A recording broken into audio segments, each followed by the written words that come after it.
Es gibt keine Indianer mehr. Sie reiten nicht mehr durch die Berge. Es gibt keine Indianer. Also ich bin Katrin, bin jetzt seit 2 Jahren im Jodlerclub Echo vom Gläubenberg.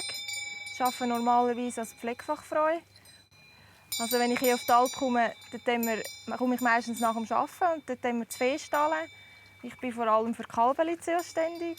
Ich helfe aber natürlich auch gerne bei den Kühen mit. Dort haben wir sie melken, dort haben wir die Kühe waschen, ja, und misten, was es so etwas so zu tun gibt. Ich habe den Göller mir so vorgestellt, wenn ich ihn kennengelernt habe. Ich habe ihn fast noch positiver erlebt, als ich gedacht habe. Wirklich auch sehr herzlich. Und ich war sehr positiv überrascht. Ja. Also wir haben ja den Indianer und den Grossbär einstudieren mit dem Göller.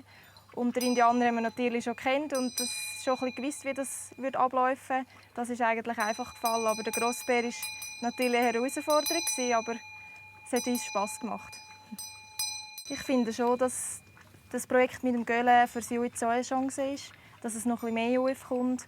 Und vor allem gefällt mir die rockige Stimme vom Göller, die erdige, echte Stimme, zusammen mit dem Juizen, der auch erdig ist, einfach ein bisschen anders. Da habe ich gesagt, wenn ich mal gross bin, dann gehe ich auf Amerika. Die Zusammenarbeit im Studio mit dem Göller habe ich super erlebt. Er hat wirklich sich Mühe gegeben, dass es auch für uns eine tolle Sache wird. Und er war immer bei bester Laune und hat etwas Gespässli gemacht, was die ganze Sache aufgelockert hat, wie er halt ist. Das Juizen verbindet mich natürlich auch sehr mit der Natur, weil ich finde, dass es eine erdige Sache ist. Und auch die Jodellieder erzählen ja auch viel von der Natur und das gefällt mir einfach. Bis mal war